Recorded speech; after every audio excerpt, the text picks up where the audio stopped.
I'm just not willing to settle for a life without passion and aliveness. That's just like, there's so much to learn, there's so much to grow, there's so much to give. I'm wired to grow and give. And I think anybody gets wired to grow and give is going to have a really fulfilling life. It doesn't matter what you choose to do, you're going to be alive because you're going to make progress. If you have those passions and you keep growing, there's no limit. It doesn't matter what happens in the short term with a pandemic. These are all temporary when you realize life is lived in decades, not in days. There's so many ways that we define ourselves, and identity is just the culmination of the beliefs you have about who you are. But those beliefs control how you think, how you feel, what you perceive, how you interact with people, what you're willing to do, not willing to do. The most powerful force in the human personality is the need to stay consistent with how we define ourselves. And if you want to know the largest drug on the planet, it's not cocaine, it's not heroin, it's not pot, it's not, some prescription drug. The biggest, drug on the planet is problems. Need motivation? Watch a top 10 with Believe Nation. Hey, it's Evan Carmichael, and I make these videos because when I started my first business, I really struggled to believe in myself. I was making $300 a month and quit on my business partner. And the thing that saved me was watching the stories of successful entrepreneurs. They gave me strategies as well as hope and belief that just maybe I could do it myself as well.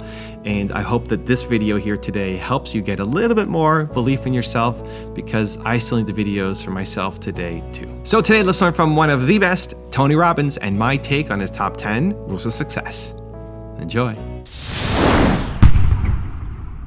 Okay, let's kick it off with rule number 1. Find a greater purpose. I think the most important habit to start with is having something that you care about more than yourself.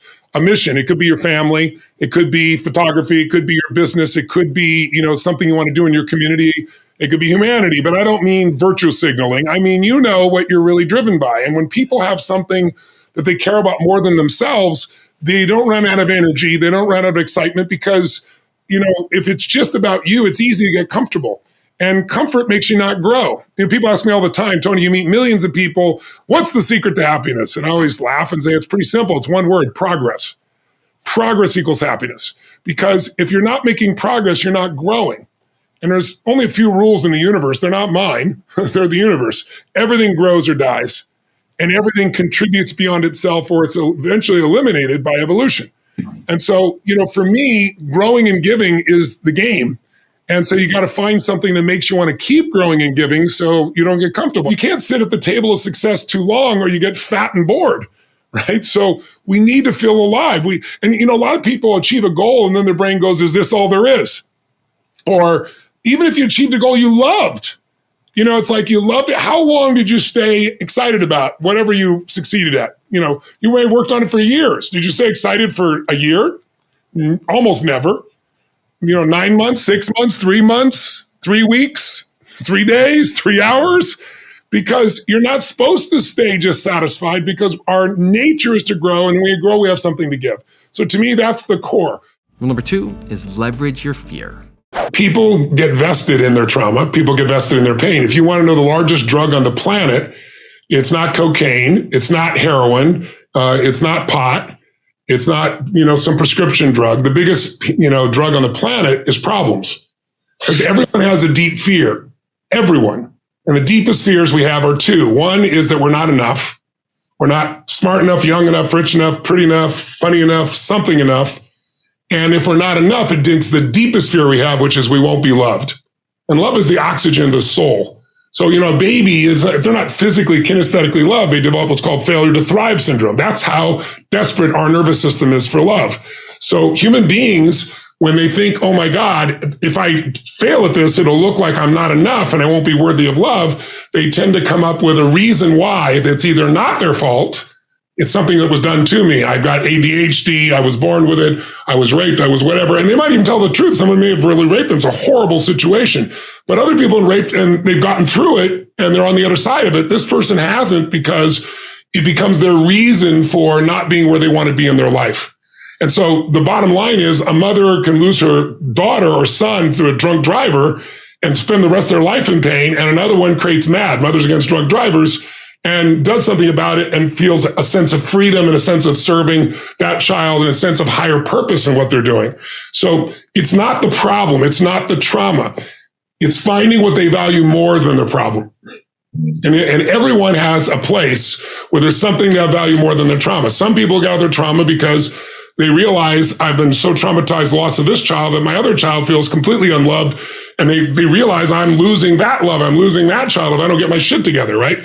They need a higher level of what's called leverage. Leverage is what makes change a must, not a should. As long as it's a should, you'll have your story. And your story could be a true story, and you'll tell your story and share your story with yourself or other people or both, and you stay stuck. But trauma is, it's a bruise. It's not a tattoo, right? Any bruise can be healed, but not unless you're vested in healing it. And what a lot of people do, I remember when I was diagnosed with a tumor in my brain, I've seen this happen so much that I didn't tell anyone. I didn't even tell my spouse at the time, the first day. I was trying to process it because I didn't want people to start treating me differently. And so the only person who knew for the first day or two was my assistant, because she had talked to the doctor. So before I'd even been able to tell my spouse at the time, all of a sudden, everyone treated me like I was indestructible. I taught people to do that. It's like, because I want to help everybody. So there was no. It's like, I'll do whatever it takes, right?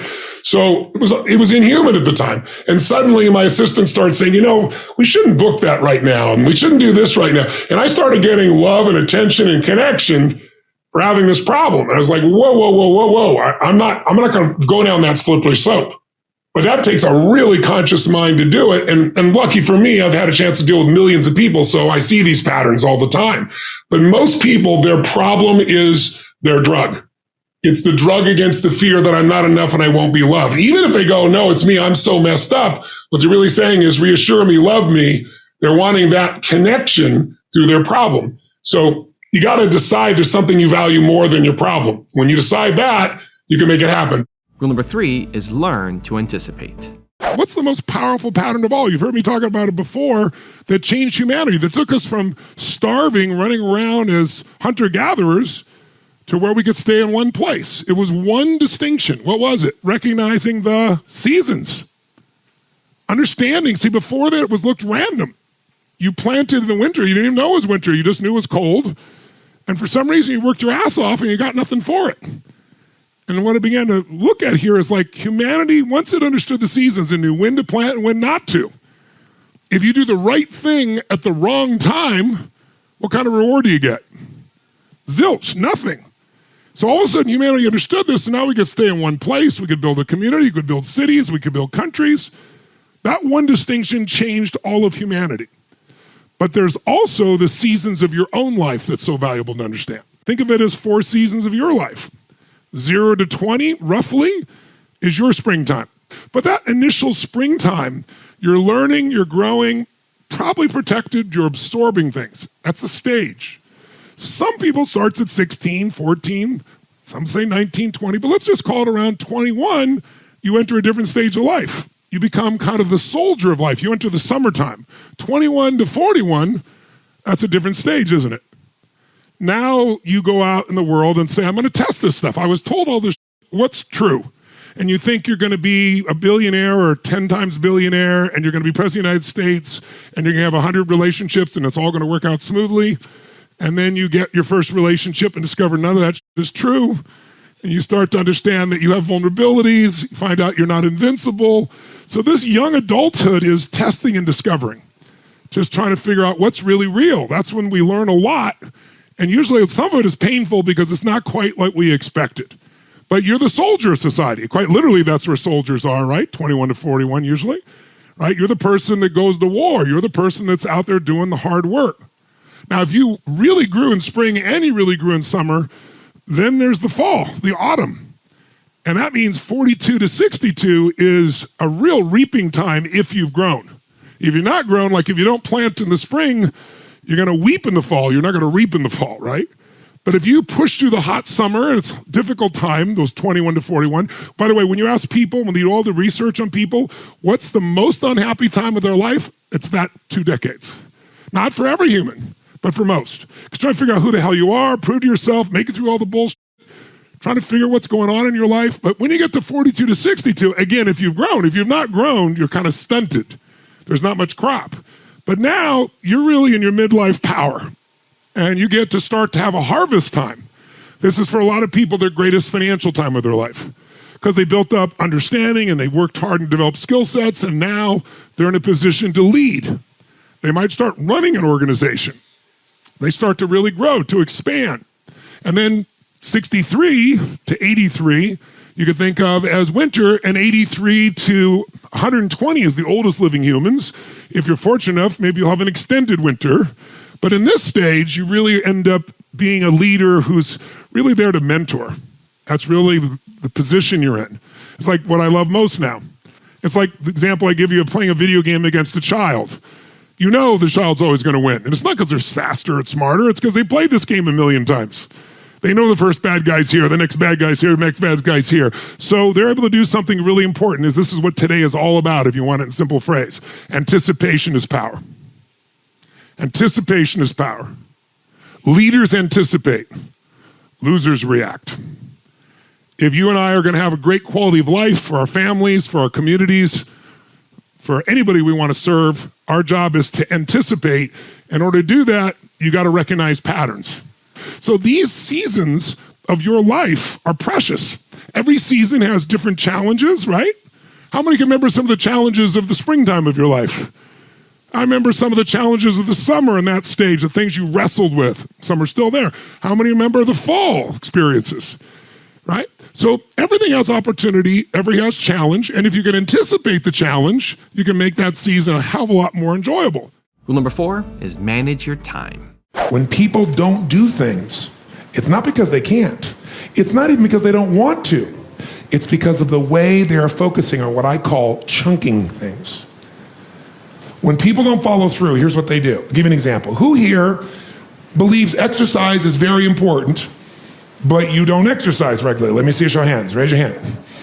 More hands than most of us want to raise our hand, right? Now, who here really focuses, or I should say exercises regularly? Raise your hand. Regularly. Okay, great. Who here does not exercise regularly, even though you believe it's important? Just be truthful. Okay, great. So let's see what the difference is here. A person who does not exercise regularly, I want you to raise your hand and I want you to tell me why you don't exercise regularly. Be truthful. Okay? Yes, sir. I don't have the time. Now, is that true? He even knows it's not true. He's going to answer you first. No. But it feels like he doesn't have the time because time is emotion. And he's got so many other things he is focused on getting results in that adding this to the list seems like a lot, right?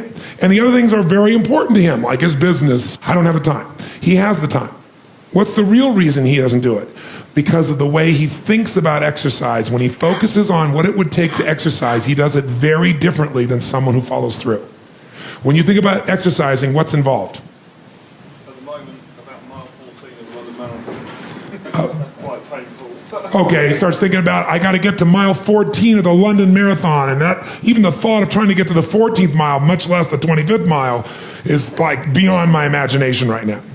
So he is what I call over-chunked. He's not thinking about what he wants, he's thinking about what's painful. You just saw a perfect example.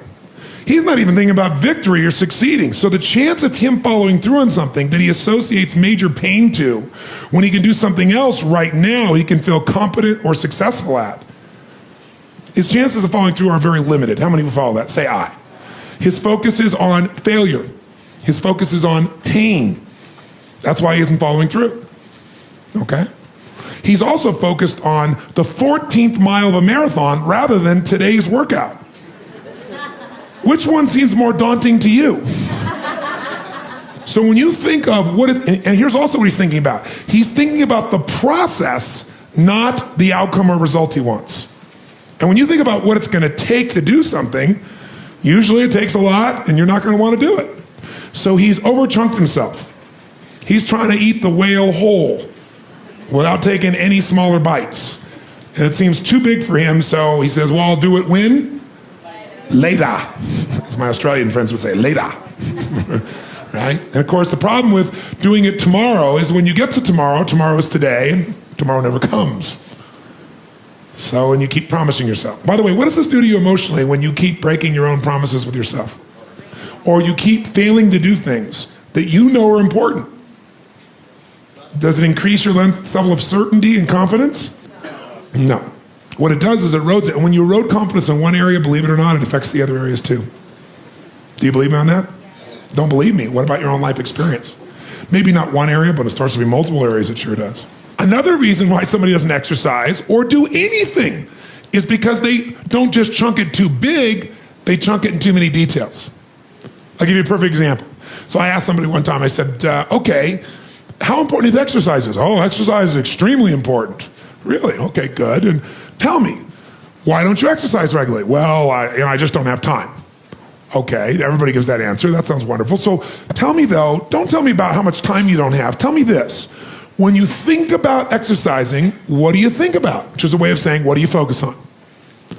And so this woman says to me, well, my gosh, what do you mean what do I think about? Well, let's say I said to you, you got to start exercising and I'm going to put a gun to the head of your children and I will do very horrible things and hurt them badly if you don't exercise. Could you do it? Oh yeah, I could do it.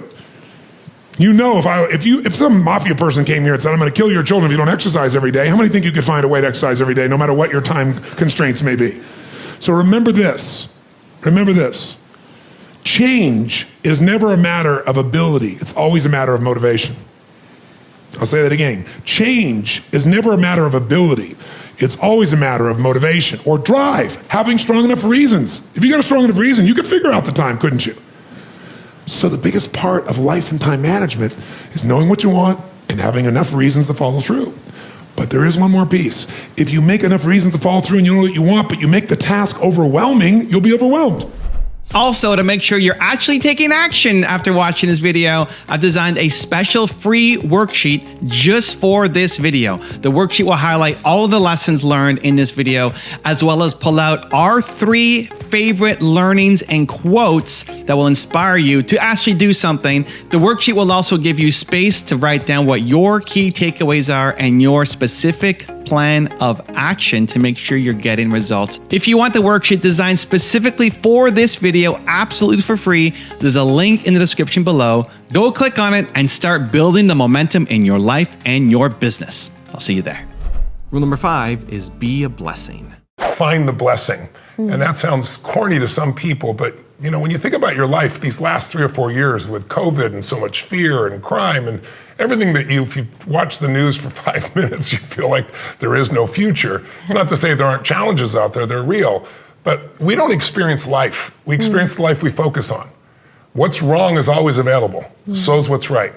And so it's really important to find the blessing in whatever challenges you've gone through. I know many of you went through COVID, it was pretty horrific. But many of you actually found a way to use COVID to do something greater with your family or your life or make some career changes or life changes.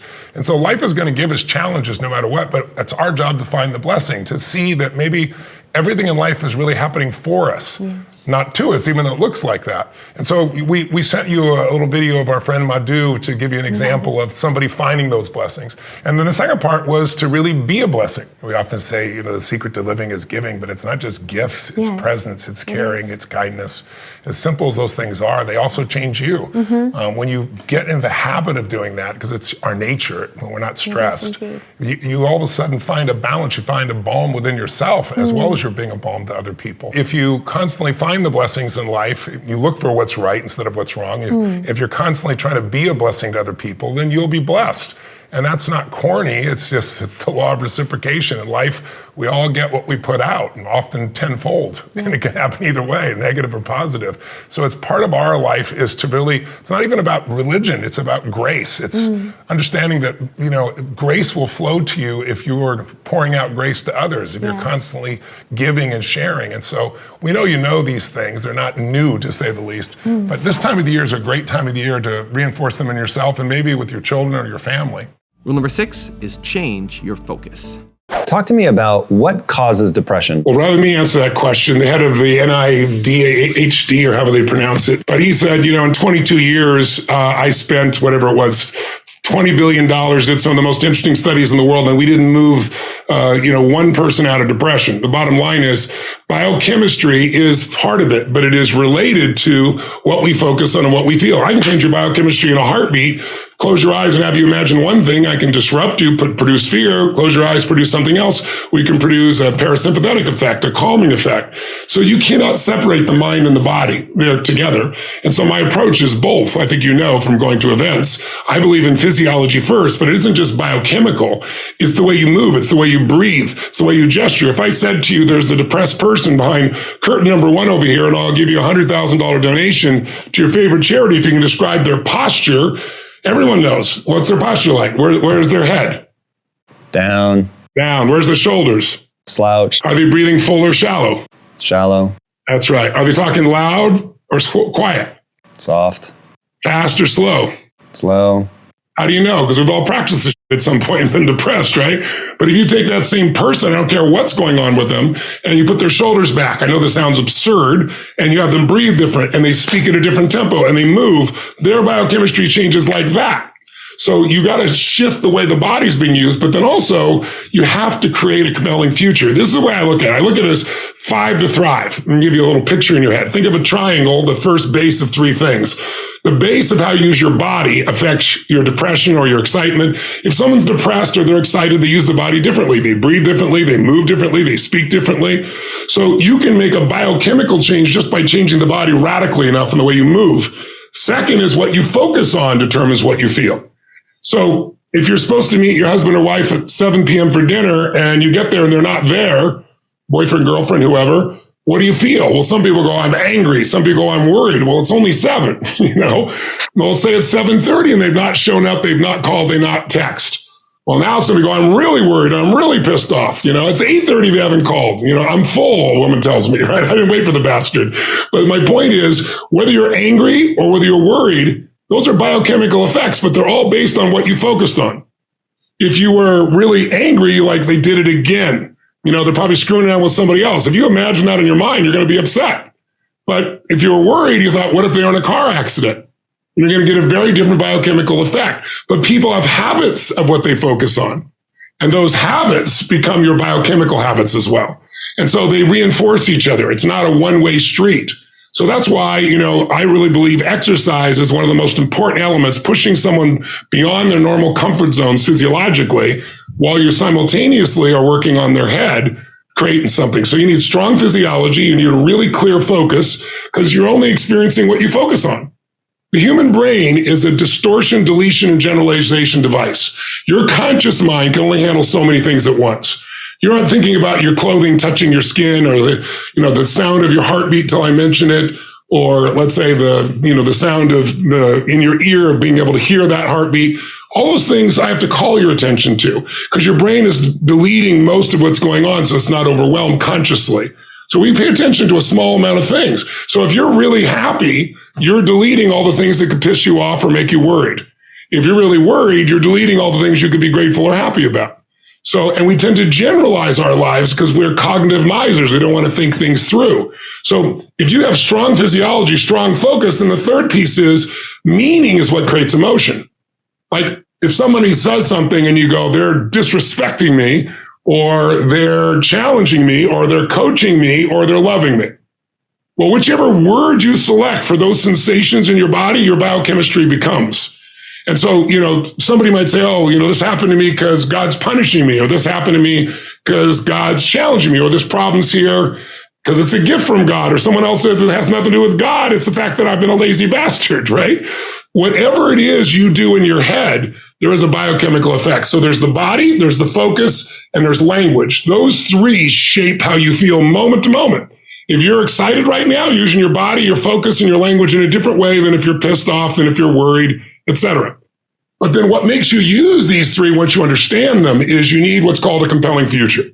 You need something that gets you to move forward. And I feel so bad for the generation today, Z generation millennials, because so many of them are now talking about not even having children because of the exaggeration of the problems. We've always had problems. I remember we were going to run out of oil, where the ozone was going to be destroyed in the 1970s, the cover of Time magazine. We've always had these challenges, and we've always learned to adapt to these challenges, whatever those challenges may be. But people today think these problems are forever because we've had some times here that we've never had where we literally shut down the whole world and had people trapped in their homes. And that has an effect on people because they don't have a compelling future.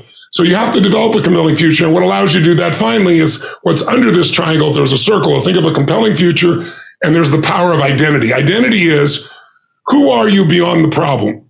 There's something inside you that's bigger than anything that's ever happened to you, that ever could happen to you.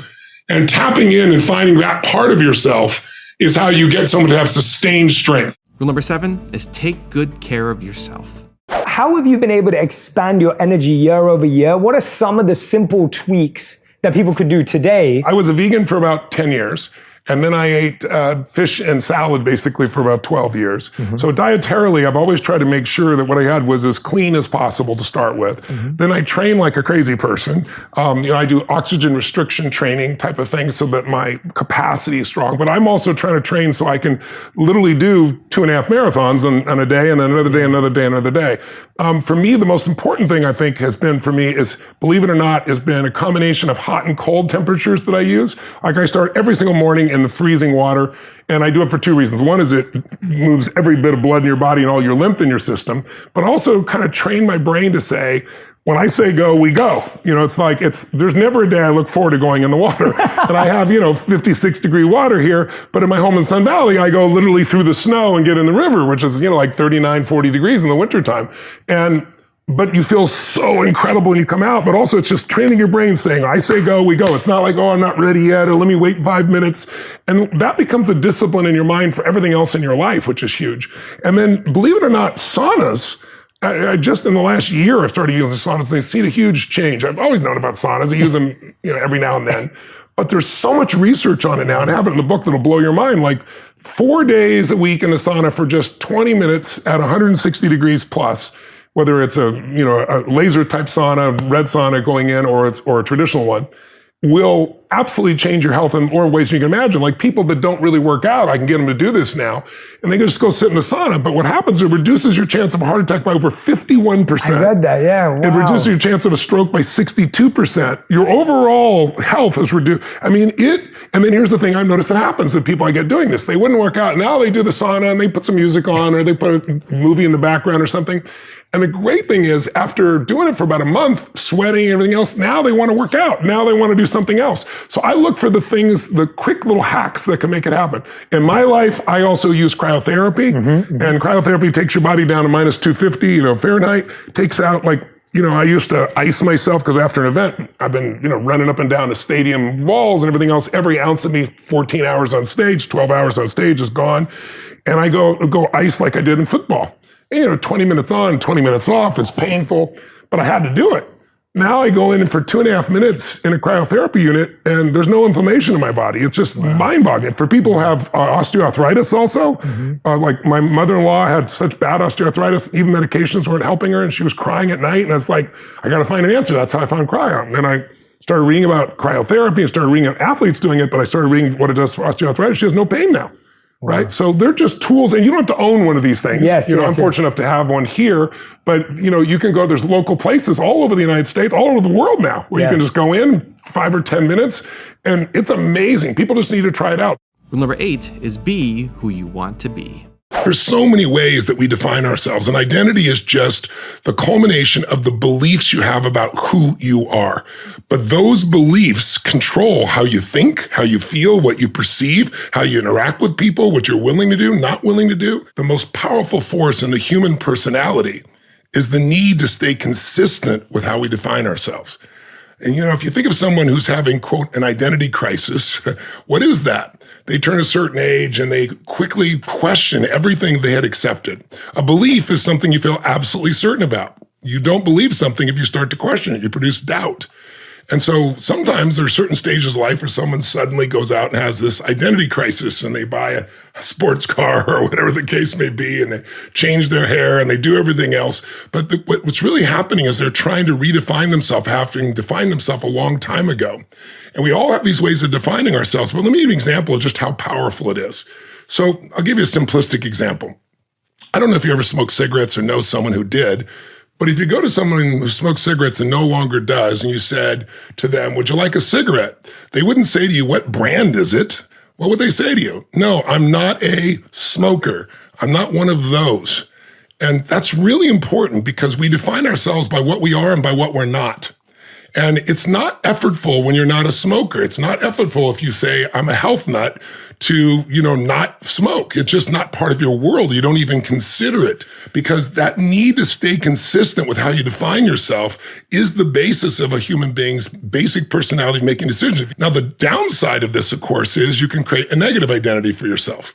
You can have an identity that says, let's say you've put things off a lot, and you're about to go do something, and then you get fearful. Everybody has the fear of failure, the fear of something, of the unknown. And the last minute, you don't do it. And then you say, I'm really going to do this. And you do it again and again. After a while, you don't want to disappoint yourself. So you might develop a new identity and say, I'm a procrastinator.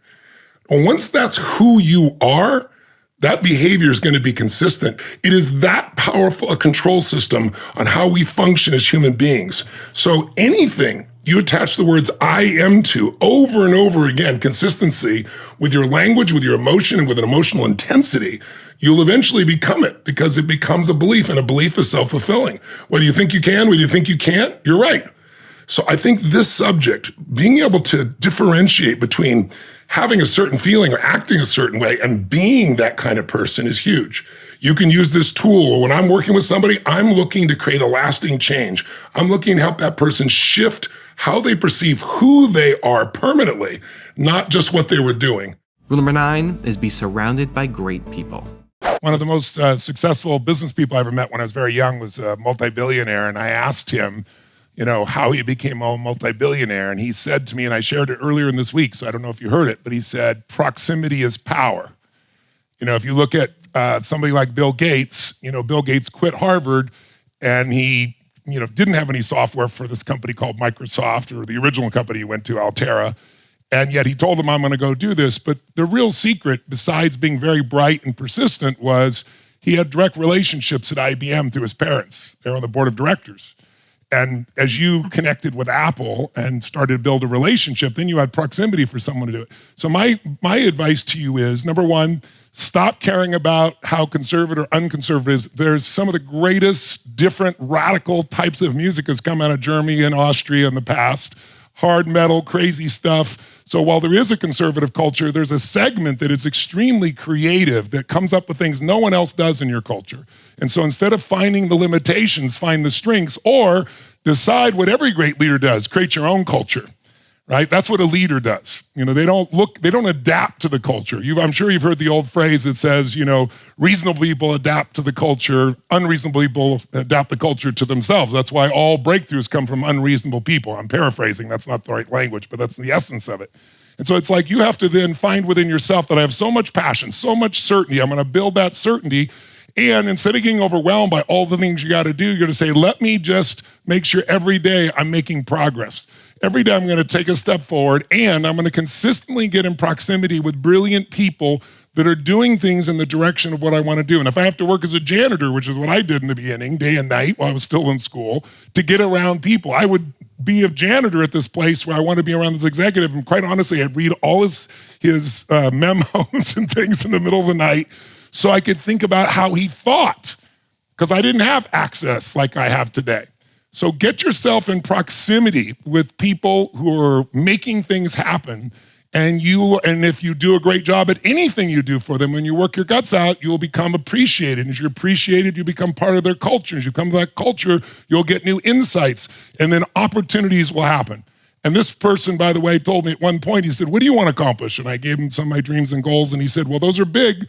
He said, how many, private equity guys do you know? How many people, investment bankers do you know? And I said, no, I don't know, maybe a dozen. He goes, how many do you spend time with? I said, none. He said, I want you to go and spend time with them. I said, but you have something to give. I always have to give something. It's just my way I'm wired, right? I don't know what I really want yet or how to do it, because it doesn't matter. They're going to want to be around you, get around them. And I did this for months. And then suddenly one day, sure enough, he said, they're going to want to do a deal with you.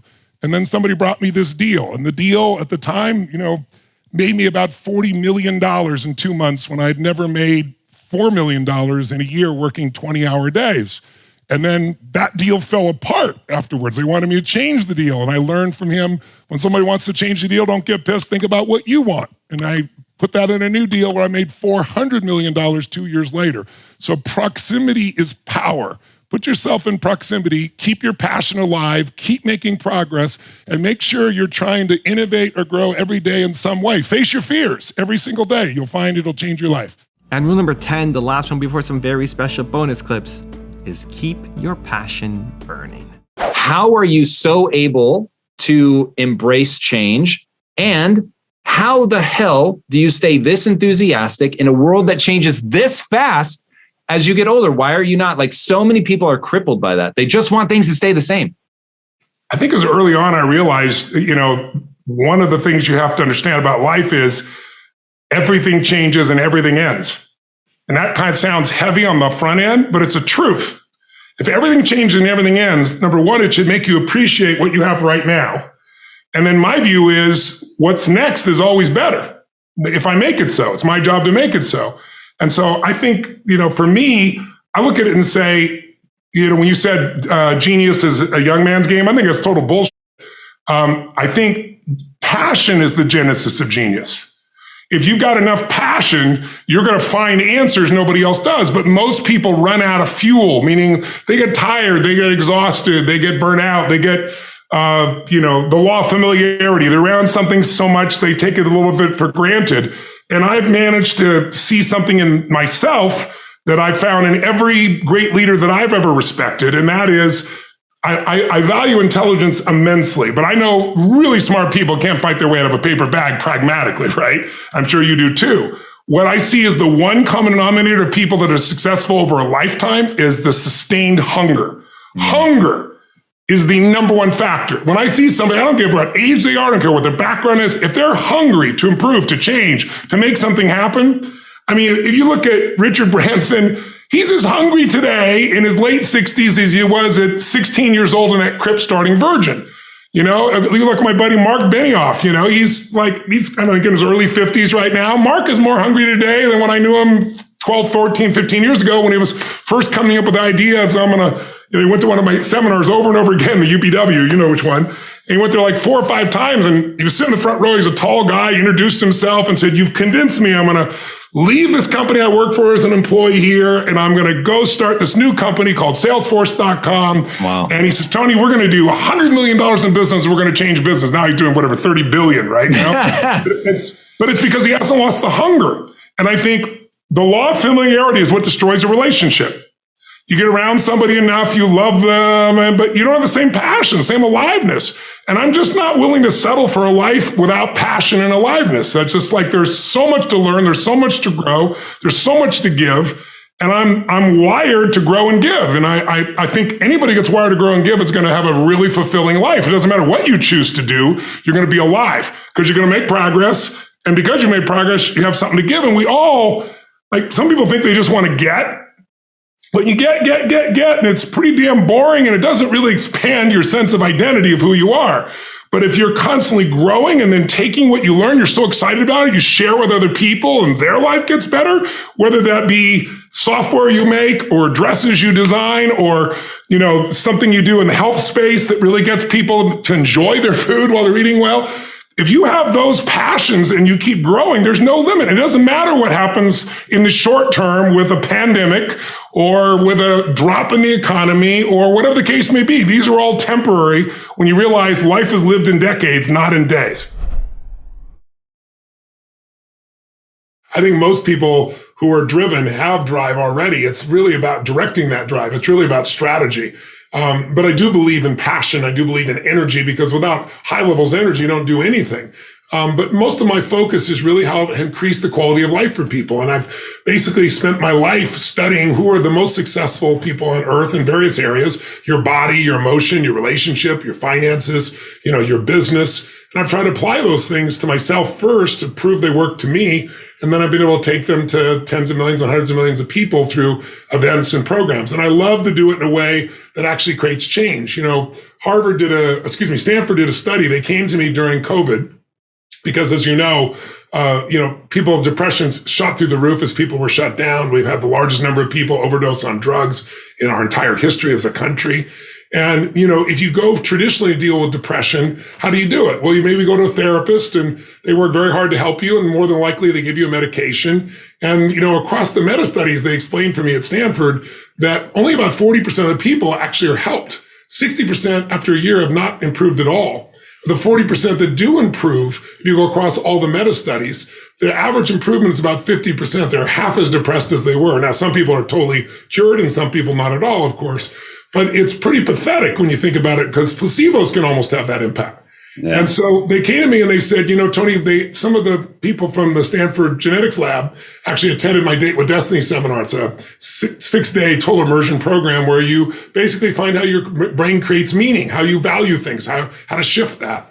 And they were radically shifted. One was very depressed. So they said, there's no real data. Would you be willing to do a study on how using no drugs, what kind of impact we could find? So they took a group of people and they did a group. They modeled the most successful study ever, Dan, was done recently 2 years ago. I think it was at Johns Hopkins. They used psilocybin, which is basically magic mushrooms, and therapy for a month. And they produced a result unlike anything I've ever seen. 53% of the people after 30 days had no symptoms whatsoever of being depressed, which it's like 4 times more than you would normally see. And so, but unfortunately, it's an illegal drug, and they're still trying to figure out how to utilize it. So they wanted to use this event. So they put one group and they mirrored them. They had a group do positive journaling from Stanford, and then the group that went through the seminar. And about 17% had ideatic focus on suicide. The rest were depressed, clinically depressed. And after 30 days, this is the part they couldn't believe. They literally double-blinded this twice by 2 other organizations because they just couldn't believe it. 100% of the people were absolutely free of any symptoms, and none of them had ideatic suicidal thoughts at the end of 30 days. Then they did a study following people 11 months later from the general population who went to one of my programs digitally for 4 days, just a weekend. It's called Unleash the Power Then. And they found 70% reduction in negative emotions, 52% increase in positive emotions, 48% drop in anxiety. But 11 months later, they still had the same numbers, and it was still COVID. That's why they had 11 versus 12 months. So there are tools out there that can make a difference. And so to think that's motivation, certainly knowing what drives you is important. If you're overweight, what drives you is food, right? Let's be honest. Everyone's driven. The question is about what? Are you driven to relax? Are you driven to change the world? Are you driven to get healthy? And so my focus has really been finding those strategies. And I'm really excited. I've been doing this this is my, 45th year doing this. I started when I was 17, believe it or not. I'm 62. And I've seen just about everything you can imagine in 195 countries working with people. And you discover that it's just patterns. Like, you have extraordinary patterns. I'm not blowing smoke. You and I are good friends, but I was blown away by you as a man, and not only as a leader, but as a human being. The difference between making it or not is psychology and skill. You need them both. And honestly, skill is the smaller of the two. I'm gonna give you a ton of strategies this week. I'm gonna do psychology first, and you're gonna see why as this day goes by, because you're gonna discover when people stand up and we figure out what's the chokehold on their business, 80% of the time, it's gonna be their psychology. The chokehold on the growth of your business is the psychology and skills of the leader, period. That's it.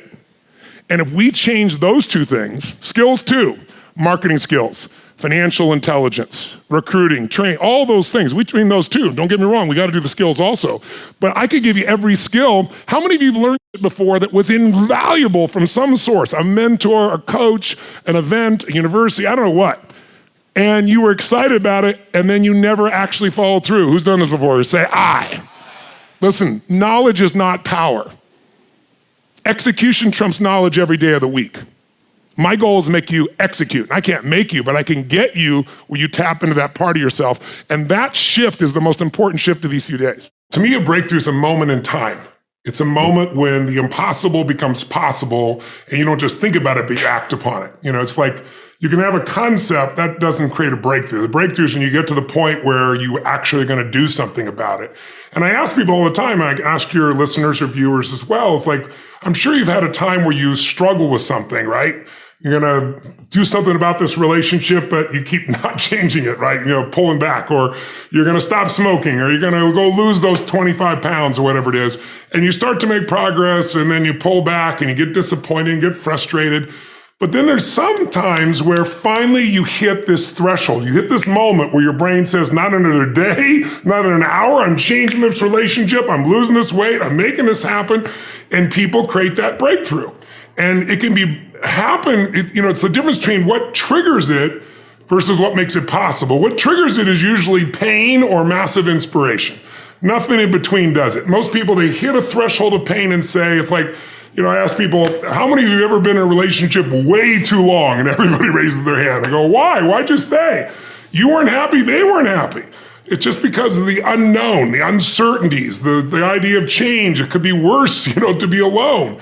But then there's that moment when you finally hit the threshold and you go, it's been painful in the past, it's painful now, it's going to be painful in the future, I'm going to change it now. So the trigger that finally made that happen, I'd ask your audience, if they think it's something where they finally broke through, what was the trigger? Usually that moment, that day, you hit a threshold of, I can't take anymore, I'm changing, or something inspired you. You saw someone was possibly, if they can do it, I can do it as well. But that's what makes it possible. What makes it last is a change in your emotions, or a change in your belief system, or a new strategy, right? You and I both know, because you're both strategists, the right strategy, hell, you can consume a book and remember more of it in 30 or 45 minutes than you did when you used to spend 10 days on the damn book, right? It's the right strategy, but you're not going to find the strategy until it's a must for you, not a should. You know what I mean? Or it's that change in belief. It's like, okay, I've put up with this crap long enough. I'm better than this. There's something more in me that you finally find in yourself. Or you finally get pissed off enough, or you get excited enough to make that real change. And so what I've studied is, I like to take complex things and make them simple, because I found that, the more, when I was really young, I tried to make things more complex. I think to try to convince myself how smart I was, or other people, I don't know what, but it's stupid, because complexity is the enemy of execution. And the only way your life changes or your business changes is execution. So it's like, how do you make it simple? And I started looking at all these, I've been doing this is my 45th year doing this. I started when I was 2, of course. And I started seeing these patterns all over the world, working with the greatest people on earth, athletes, business people, the most challenged people in prisons. Like, what are the common denominators in all these cultures? And I began to see there's 3 things you need for a breakthrough, but most of us do them in reverse order so we don't get the breakthrough. The number one thing most people do when they want to have a breakthrough, they want to change their body, want to change their finance, they look for a strategy, which makes common sense. That's what I used to do. But the problem is, strategy could be the problem, and maybe you need a better strategy, but that's not usually the real problem, right? Like, for example, 3/4 of America is overweight or obese. If we're the fattest humans in the history of the world, we all know COVID, other than age, the number one risk factor is obesity. That's number one. And yet very few people do anything about it. And why is that? Is it because, the strategy for being fit and strong is so complex, or only the 1% know it, or it costs a fortune to do it? No, you have to be fighting not to see all the strategies to make your body physically better. They're around you everywhere.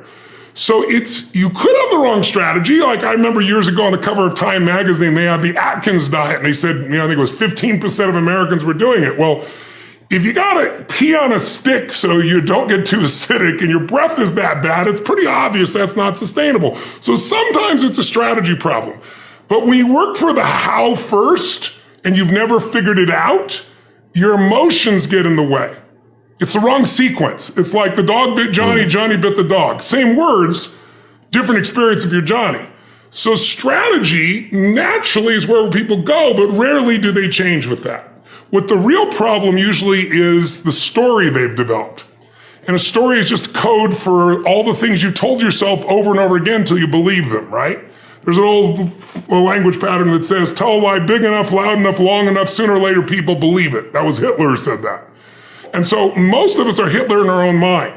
So it's not that they can't, what do people say? How come I can't lose weight? I can't lose weight because, I've tried everything. No, if you tried everything, you'd be fit, right? They didn't try everything. I've tried millions of things. Really, name them. Well, I've tried hundreds, name them. And then they'll tell you 3 stupid things that don't work that they did over and over again, right? So it's the story. I don't have a relationship because all the good ones are gone, or they're gay and I'm not, or I'm gay and they're not, or whatever the story is. The story is what'll keep you. Like, I'm sure, Jim, you have so many great strategies you share with people. Haven't you had times when you give someone an answer right there in front of them and they just can't even see it, right? They don't believe it. Because the story is literally blinding them. In psychology, we call it a scotoma, a blind spot. But then there's one level deeper than even the story. And that's your state, the mental, emotional, physical state you're in. Because when you're in a low mental, emotional, physical state, you can have all the brain capacity in the world, but you're not going to use it. And so when you're in a lousy state, you come up with a lousy story and then no strategy works. It doesn't matter what it is. And I don't know if you've ever noticed, have you ever gotten really angry at somebody and then suddenly you remember all the ways they've ever screwed you over, you've been upset with them, right? But on the other hand, you fall in love, and what's wrong with life? Nothing. I have no money. It doesn't matter. We're in love. It's all wonderful, right? So the sequence in which we do things accelerates or decelerates or stops progress when it comes to a breakthrough. And what I found is change the state first. You and I can talk and give people a million strategies. But if I'm sitting here at home in this state and I'm just listening like this and nodding like this, yeah, that makes sense. Nothing's going to happen. So the reason that I've done events over my lifetime and the reason why I do immersion events, 10, 12, 14 hours a day, you learn a little bit at a time, like language. You don't remember the language a few years later. But I drop you in Rome and say, you got no teacher and you got 60 days, I'll be picking you up. I'll pick you up 60 days from now, you're going to be speaking Italian, right? Especially if I put you maybe with some passionate people who are really going for it in their life. You're going to have a whole different state about you. You're going to develop a new story and you're going to figure out the strategy. So I think the challenge for most people, especially with COVID, is we've all had our state dropped. People have been isolated. They've been pushed at home. They've had expectations that have fallen away. Like I remember a year ago, a lot of people are like, all right, we got vaccines now. It's a new year. It's going to be a brand new thing, 2021. Now this year, you talk about people that don't even have any goals or anything because they've gone into learned helplessness because they've been disappointed so many times. They start thinking the problem's forever. No problem is forever. No war is forever. No pandemic is forever. Your mind is weak now and it's gotten weak habits. And you're in a lowered state, so you start to believe that. And so it's like, you got to change people's state first, then you got to give them the story that can help them, then you give them the strategies that work, and then even if you don't give them the strategy, they'll figure out their own strategy. You're a perfect example of that, right? You figured it out because you got yourself to the point where it's like, I've got to turn this around. And then you have something that you can give and then expand your life as you've experienced, Jim. Everybody knows about placebos, right? Mm-hmm. They were only discovered in World War II. And it was discovered by accident. This doctor ran out of morphine and he's treating these people that are badly injured. And you need the morphine not just so they're out of pain, but so they don't go into shock. Mm-hmm. And the actual person who discovered this gets no credit was the nurse, because the nurse handed him a syringe and said, we've got some more morphine. So he believed it and he said, you'll be out of pain in just less than a minute. Wow. He injected them. And in every case, none of them went into shock.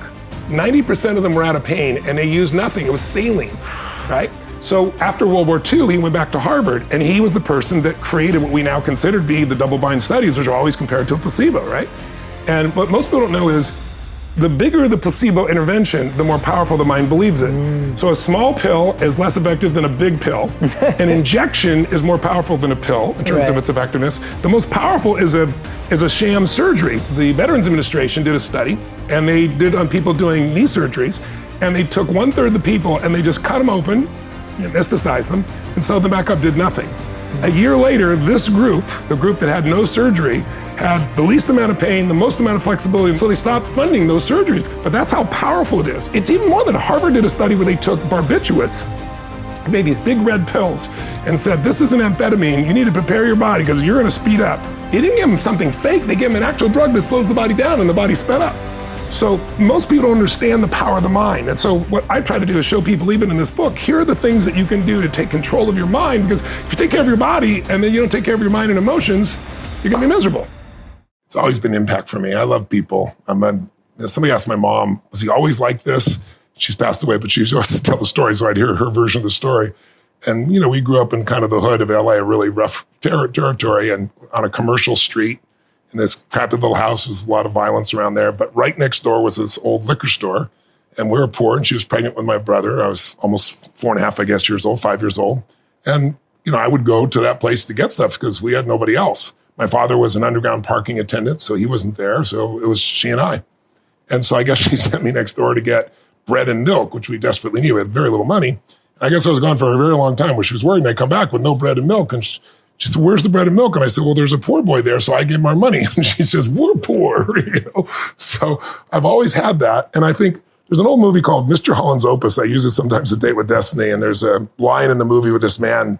His whole life was about, writing this great opus and how he'd make him rich and famous and all these things. And he becomes a school teacher, not because he likes kids, but because he gets off at 3 p.m. and has the summers off, thinks he's going to write this opus. And I could cry thinking about it right now because it's just what life's about. Life's about love and life's about people. But there's this moment when he loses his job because they cut the music program and he decides he's going to retire. And he's leaving with his wife and his kid who's deaf. He's ironic. I know. You know the movie. I am very familiar. I get teary-eyed thinking about it right now. Every time I watch it, you see this man come and he's at the latter years of his life. And all of a sudden, as he's leaving, there's this sound in the gym. And he goes, what is that sound? He goes, no. And it's after hours. He goes to open up the gym. And there's all these students from all the years of his 25 years of teaching or 30 years of teaching, whatever it was.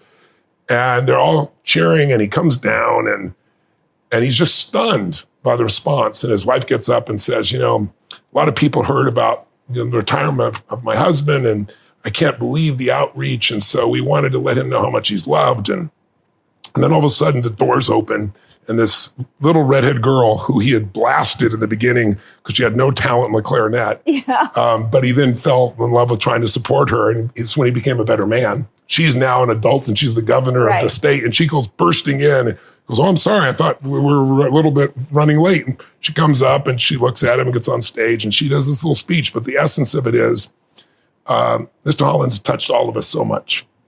She says, Mr. Holland had this opus he was going to write. And the word was it was going to make him rich and famous.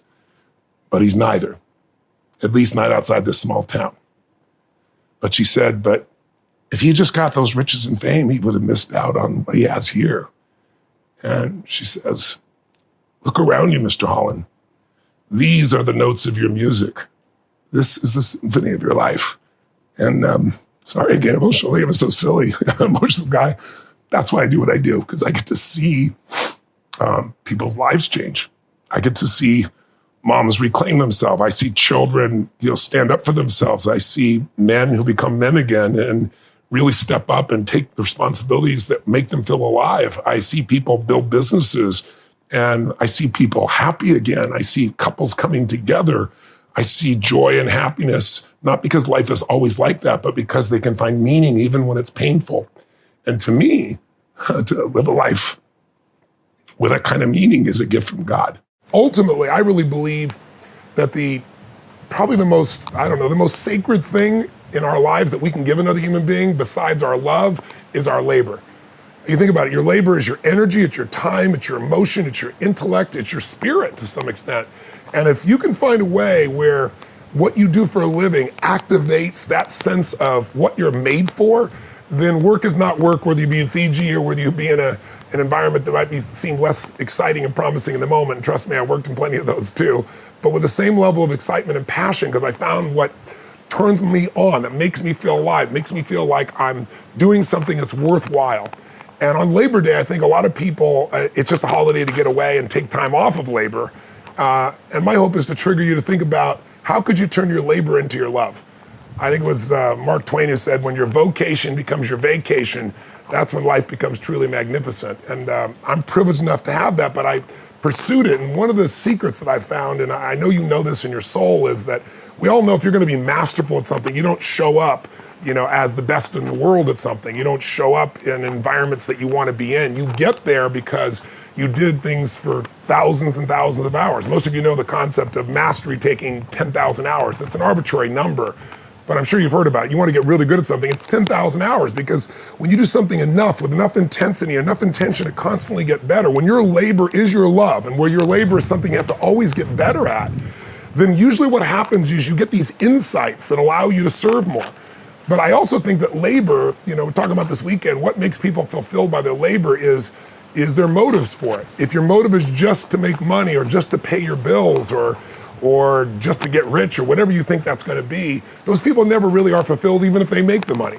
The most fulfilled human beings in my experience, and I've had the privilege of working with literally 4 million people from 125 countries now around the world, the people that are most alive, regardless of the economics, are people that have found something that they really feel the motive is more than just themselves. You know, we all know what it feels like when you're trying to do for something for someone you love and you're not doing it as a trade, you're not trying to get something back, you're just doing it because it's what you're made for. And I always tell people motive does matter. That if you're just doing something for yourself, there's nothing wrong with that because life supports whatever else supports life. If you're part of life and you're trying to do something that's going to make your life better, I think the universe, God, whatever proper term for you, whatever your belief system is, you know, infinite intelligence gets connected to you and it gives you insights. But I think if you're trying to serve more than yourself, more life than just you, when things support more of life shows up to support you. And that might sound kind of airy-fairy, but it's my experience. You know, when you're trying to support your family, when suddenly I had 4 kids, 3 of them overnight, my life changed, my intellect changed, my abilities changed, because I was trying to serve something more than just me. When I started really focusing on how to serve a community and then a country and then humanity, as corny as it may sound, you get insights you won't get when you're just trying to somehow, you know, make your labor happen or get the job done. So labor could be love, and it isn't for most people. Most people, I think, are unhappy in their life because they look at labor as work. They look at it as, why should I have to effort so much? And in my experience, effort is the reward. If you are doing something you love, it's there. So if you don't have it, you might say, Tony, that's all wonderful. You're in Fiji and you do what you love and I don't have that. Thanks so much for giving me the lecture. I'm not coming from that place. I'm coming from the place of saying you can discover something that you're really passionate about, but in order to do it, you got to get out of the story of what you can't do and you got to put yourself on the line. 41 years of my life, I've been obsessed with trying to find the ways to help people have a greater quality of life, whatever that is for them. Life on their terms, not my idea of what a quality life is, but theirs.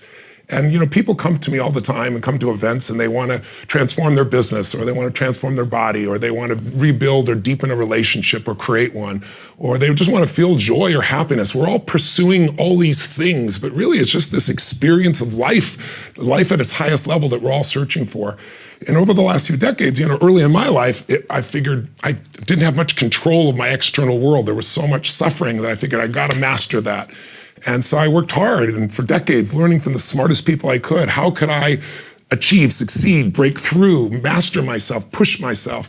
And all those tools you could call maybe the science of achievement. It's like, how do you take what you envision and make it real? How do you go from, you know, having possibility to actually creating that in your life? But as I experienced that over the decades, I also noticed that so many people who are great achievers were just not happy.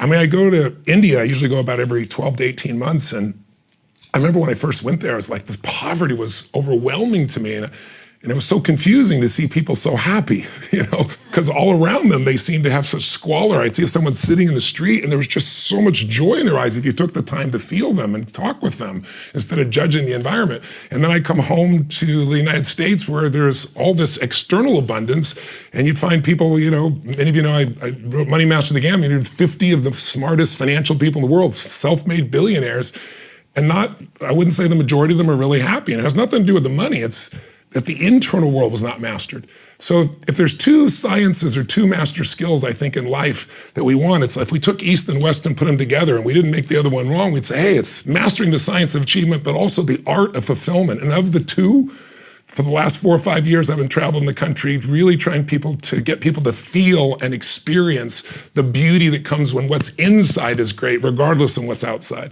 The outside world will never make you happy long term. What you get will never make you happy. Who you become, what you experience, what you give, that's what makes us really happy. My original teacher was Jim Rohn. I met him when I was 17. And I wanted to know why all my fathers were broke, because they were good men. You know, I loved all 4 of my fathers. And I remember him saying, Tony, we're all equal as souls, but we're not equal in the marketplace. I was like, what does that mean? And he said, well, think about it. He goes, you need to become more valuable if you want to have economic freedom. He said, you have to work on yourself more than anything else, and you have to work on it in a way where there's something you can do for others better than anyone else, or at least more, at a better quality. And he gave me an example of like working at McDonald's. And he said, if you work at McDonald's, you make whatever it was in those days, $5 an hour, whatever it was. And I go, yeah, but that seems so unfair. And he goes, yeah, and teachers, I give the example of teachers. And there's these billionaires, that make $1 billion in a year, hedge fund guy, And he said, Tony, the guy you just mentioned, he provided a 40% return last year, and that went to nonprofits, everything else. He said, that means those organizations double their money almost every 2 years. He is adding massive value, hundreds of $1 billion, so they made $1 billion. He goes, this person is doing a job that anyone can learn in 20 minutes or half a day. So it's a beginning job. He said, you got to think of it as one thing. It's all about adding value. How can you do more for others than anybody else in the world? And that stuck with me. I mean, I was just like, I decided I wanted to do more for others than anybody in the world. In order to do that, I had to have certain skills, and I went after those skills, and I still do. Like, it's a never-ending thing. If you think you're a master, you're full of it, right? Yeah. So I think that's probably some of the best advice I've received, at least on life and business and direction, and it affected my mission. If you look at a person's life, most people major in minor things. Jim Rohn, my teacher, used to say that to me all the time, meaning they know about all kinds of things that don't matter. But there's maybe a half dozen things that matter most. There's your body, there's your emotions, there's your relationships, there's your finances, there's your career or your sense of mission or your business. And then there's the spiritual side of life. And so I've always taught on all those areas. But in 2008, when all hell broke loose the first time, I've worked with Paul Tudor Jones, one of the top 10 financial traders for now 25 years, 26 years. And so I knew a little bit in this area. Most people don't know. I know the details of. You know a lot, man. Hearing you talk about finance, you are freakishly knowledgeable. I've seen you on stage with people that make a living doing it. And not only do you keep up, in many ways, I think they're listening to you as closely as you're listening to them at this point. How do you learn that stuff that deeply? Well, I go for total immersion. It's like if you learn language a little bit at a time, 2-3 years from now, you don't speak the language. But if I dumped you into Rome and said, you're not leaving for 8 weeks and there's no teacher, you're going to be speaking Italian before you leave there. So I'm a big believer in total immersion, but I also believe in modeling the best on earth. So in Money Master the Game, fortunately, I have access. So it's like, I'm going to interview 50 of the smartest financial people on earth and everybody who's made it from nothing to multi-billionaire. And they all did it different ways. And I'm good at pattern recognition and I'm good at pattern utilization. In fact, I would say to your audience, in 2040, which sounds like a long way from now, 18 years ago like that, your mind will be blown. Half the jobs we have today, according to Oxford and a variety of other universities, are going to be gone. They're replaced by robotics, by algorithms. You know the game. And so the bottom line is you need to be good at pattern recognition, and that's what gets somebody strong at anything. I mean, you look at, why is Amazon doing so well? He realized one pattern was valued over anything else, convenience. Right? If you look at Tom Brady, a friend of mine, he's got pattern recognition like nobody else at 43 years old. He's able to do things no one dreamed could be done. He's got more Super Bowl rings than any team. So I said, I want to go to the best people on earth and see what do they see that none of us see. What's the pattern? Then you got to learn pattern utilization. It's one thing to see it. It's another thing to use it. And then if you're good after a while, you get to pattern creation. It's like if you learn to play the piano, most people play other people's music. And then there's a point you've learned so much that you're able to create. And I think those 3 skills are the most important skills. So I look at the areas that matter most and say, who already has that extraordinary pattern recognition utilization? So I go to Ray Dalio, who's, returned more money to investors than anyone alive. He's going to have a different level of understanding than the average person. And because I immerse myself so much, most of these interviews are supposed to be 30 minutes. And the average one was 3.5 hours. And so, but like Ray Dalio is now a dear friend of mine. I can pitch and catch with him because I came so over prepared and because I could, again, not just catch the ball he threw, but pitch it back. And so to me, that's what I did. I did for total immersion. It was a 3.5-year project and then expanded. I wrote, Unshakable after that because I saw what was going to happen in the markets and I wanted people prepared. Why is it that we often wait to experience pain before we decide to change a part of our lives, make a different choice, to create a shift? Why is it that we wait so often for stress and pressure? I had that question was burning at me because, I was traveling around, had the privilege of this stage of life, traveling around the earth and working with people from every walk of life, right? 100+ countries I've worked in. And I'd see the same problems, even though you be in different cultures. Like, go to an Asian culture, it's not about the individual, it's about the group, right? But I'd still see the same problems. And then I got obsessed with it. Like, okay, what's the common human experience? Because I'm seeing the same problems, even though it's a different culture, even though it's different beliefs, right? And I began to realize that there are certain human needs. And there were 6 that I identified that I've used ever since, and it's helped me understand. And so one of those needs is certainty. And it's the base human need. certainty that you can avoid pain and that you can be comfortable is the most basic need. It's a survival need, because if you have continuous pain, that's continuous damage. Continuous damage equals death, right? But what happens for people is most people, that first basic need is where they live. They don't grow. Another need, the second need, is uncertainty. Because ironically, if you're certain all the time, you're bored out of your mind. If you're completely uncertain, you're kind of freaked out. And a balance is not it. It's the ability to use both, enter both worlds. And then there's the need for significance, which is a big part of our culture today, thanks to social media. That need to feel special, unique, important, right? It can be a very positive emotion or need. It can be very negative depending upon how it's used, how it's directed. And then there's the need for connection and love, which everybody has. And those four needs, everybody finds a way to meet. If you have to lie to yourself, work 20-hour days, you're going to find certainty somehow. You're going to find variety. You're going to find some form of significance. Some people do it by tearing other people down. Some people do it by working harder. It's different. You're going to find some level of at least connection, if not love. But the final two are what make people feel alive, which is growing. Everything in the universe grows or dies, and contributing. Everything in the universe contributes or it's eventually eliminated by evolution. So those are the spiritual needs, growth and contribution, where you get beyond yourself. And I think that the majority of us don't take moves because of fear, and fear is just uncertainty. It's that base need. And when I go around and I describe this in more detail, and I work with a big audience, 15, 20,000 people, and I'll say, have them do a set of exercises and have them figure out where do they get, what triggers them to be certain or uncertain, what triggers them to have variety and so forth. So they understand that like everything I do is to meet these needs. But then I get them to say, what are your top two? Not what you think they should be, not what you want them to be. What are they? And 90% of the people in our culture are certainty and significance, or significance and certainty, even though they really want love. So they have this route, like if I can be successful enough, then I'll be worthy of it. Or if I can just control it enough and know it's that way, but you can't control love, right? And so most people they're trying to meet their needs in a kind of a backwards way. And I think that fear, that uncertainty is what keeps most people from growing until they get enough pain. And then that pushes them through a threshold where their needs aren't being met. They got to change. And unfortunately, most people wait till they have enough pain. Now, that's not my preference. Most of us in life, we work so hard for things. We think life's going to be a certain way. But as you're going to discover, life is never a straight line. We're taught that. We think line is just, I'm going to go from here to there. But if you look in nature, you never see a straight line in real nature. If it's a straight line, a human built it. And so it's a process of evolving, of growing, dropping back, growing, dropping back. And challenges are what really grow us. Your life is a great story. Every person's life is a story. And the question is, some people's story is a warning, some people's story is an example. Right now, you're an example that's growing and expanding, and you have a chance to have this be the most incredible life. But it won't be a life without challenge. And the challenges we're facing right now give you an opportunity to grow like very few generations. I'm sure you've heard of the Great Generation, the World War II generation. If you watch a great movie, if you read a great book, the size and the power of the hero, how much you become as a hero is defined by how tough an obstacle you face, how difficult is the villain, the opponent. And so sometimes when I've been through the toughest times of my life, one of the questions I've had to ask myself or note to myself is, I finally have a really worthy opponent. This is scaring the hell out of me, or this is challenging me, or this is making me crazy. But I also know in my gut and my soul that if I can push through, it's just like you've done in these years. You've pushed through tough times, I'm sure, many of them. But as you push through those, you become more. And as you become more, something magical happens. You don't just grow. You expand in your spirit and your soul and your capacity and your skill. And all of a sudden, fear becomes less and less a part of you. A lot of the generation that you see today, the Z generation, not so much because they're just coming up, right? But the millennial generation, by older people, I see them as weak.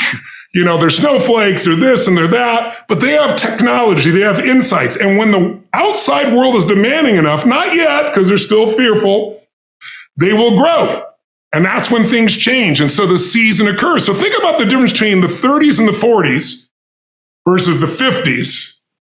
Versus the 60s as we came after 63 into an American summer is a different mindset versus the 80s to the 2010. So we're right now halfway through winter. We're in another winter. It starts financially. Now it's gone to health, but we're far from it. It's going to be war. And it might be cyber war. It might be full-on war, but there's zero question that China and the US are on a collision course that's going to shape the direction of humanity.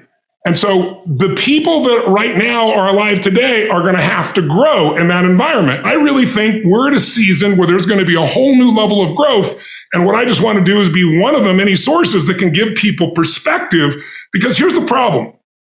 A year ago, people thought we were coming out of, got vaccines now, and we're coming out of COVID, and it's going to be all over now. And people are excited. But now, after going through 2 years of this, there's a lot of people now that no longer have a compelling future. Like, people talking about New Year's resolutions. Most people don't even have one, because it's like they never followed through anyway, right? But at least they had something to look forward to. They're starting to get into learned helplessness. Learned helplessness is when something is so bad over and over again, you start thinking the problem's permanent. No problem is permanent. Or you start thinking the problem's pervasive because I haven't handled my finances, my whole world's over. Or because my relationship's bad, my whole world's over. Your life is bigger than that. Or all this is happening because there's something wrong with me. When you get to that point, you stop trying. And so my goal right now is to shake that up for people. People need a new perspective, and you can't do it by just sitting and thinking. You got to move your body. You got to change your energy and your focus, because low level of energy, I don't give a damn how smart you are, you're not going to use all your ability. But if I get you into a higher state of being, mentally, emotionally, physically, then all of a sudden you start remembering who you are, and you start coming up with answers that you never even thought were possible before. I look for who are the people producing the greatest results, not who can talk a good game, who's producing the result. A lot of people can talk about it. It's interesting. I'm a results guy, and I believe in modeling. My original teacher was a man named Jim Rohn, you probably heard of, and he used to always say, success leaves clues. If you want something, make it a study, immerse yourself. So when I wrote Money Master the Game, I said, okay, I've been coaching Paul Tudor Jones, one of the top 10 traders for 25 years. I know more than most people ever know in a lifetime, but I want to know it all. So I'm going to interview 50 of the smartest financial people on earth. Ray Dalio, Carl Icahn, right? Warren Buffett. I want to interview people that started with nothing and became multi-billionaires. And they're all different. But my whole belief is you look for, there's like 3 skill sets that we all should have if we're great. And you're really good at these, Jim. I'm not throwing smoke your way. It's just the truth. What's made you great, what makes me great, what made everything take off for any type of business or life is understanding pattern recognition. If you understand pattern recognition, you know what to do with finance. If you understand pattern recognition, you know what to do in business. If you're great at pattern recognition with music, you can do an amazing job. If you're good at pattern recognition with dancing, you can move your body in ways most people never dream of. The people that become masters at pattern recognition, but then pattern utilization, they recognize the pattern, but then they use it. Those are the people that have extraordinary lives. And then there is 1/3 level, and that is pattern creation, where you literally start, you played other people's music so much, and now you know enough that now you're able to create your way of doing things. And I think those 3 skill sets are there. So my process is who's the best in the world on earth and how to get access to them. And at this stage of my life, that's not that difficult to do. But even with the money book, I knew some of them, but then I'd say, listen, I get 4 or 5 people I knew to refer me, and I'd say, give me 30 minutes. My average interview was 3.5 hours. I remember Jack Bogle, who's now passed away, who created Vanguard, saying, I invited Tony Robbins into my house for 30 minutes, and 3.5 hours later, I had the most probing interview of my entire career because, I'm pulling those tools out. And once they saw the level I was playing the game at, then they wanted to help. And that's, now Ray Dalio is a good friend of mine. So the people I have access to that I can pitch and catch with, because I immerse myself and because I learned from all the people around them, it gave me a greater base. So that's what I do with anything. But then I try to take that complexity, like finance, with all these people and all the different approaches. Some are macro traders, some are value traders, et cetera, and say, what are the common denominators? How do I simplify that so we can actually use it, so you can follow through? And that's my process.